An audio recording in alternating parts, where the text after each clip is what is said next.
প্রাচীন মিশরের এক শ্রমিক ছিল যে সারা দিন পাথর কাটতো। একটা সময় তার মনে হলো, আমি যদি মিশরের রাজা হতে পারতাম কতই না ভালো হতো। রাজার কথায় সবাই ওঠা বসা করে, যেই কথা সেই কাজ।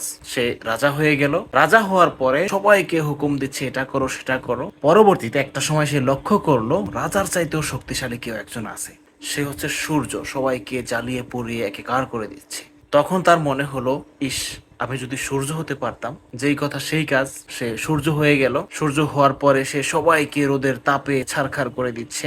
তারপরে একদিন তার হঠাৎ করে মনে হলো সূর্যের চাইতেও কেউ একজন আছে, তার থেকেও ক্ষমতাবান। সে হচ্ছে মেঘ। তখন একটা সময় তার মনে হলো সূর্য না হয়ে যদি মেঘ হতে পারতাম। তখন আবারও যেই কথা সেই কাজ, সূর্য থেকে মেঘ হয়ে গেল।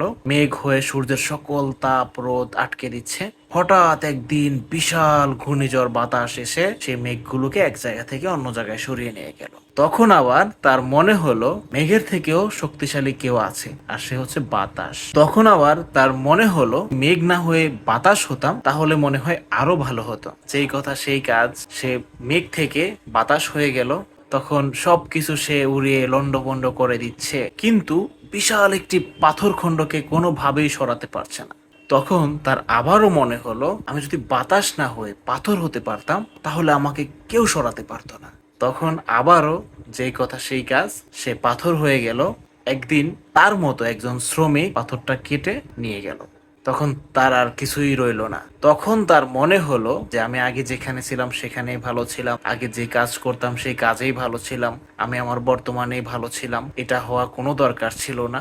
আমাদের শিক্ষণীয় বিষয় যেটা, আমরা আমাদের বর্তমান নিয়ে ভাবি। ছোটবেলায় আমাদের মনে হতো, বড়রা কত ভালো আছে, যেটা ইচ্ছা সেটা করতে পারছে, আমরা ছোট হয়ে সেটা পারছি না।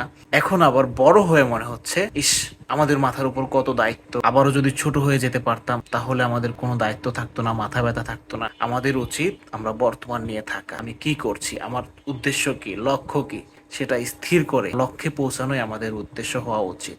বর্তমানকে এনজয় করতে হবে, ভবিষ্যতের দিকে আগাতে হবে। কি ছিলাম, কি হতে পারতাম, কার মতো হতে পারতাম, এগুলো যতই আমরা ভাববো ততই আমাদের পিছনে ফিরে যেতে হবে। তাতে কখনোই সামনে আগানো যাবে না। ভালো থাকবেন। আসসালামু আলাইকুম।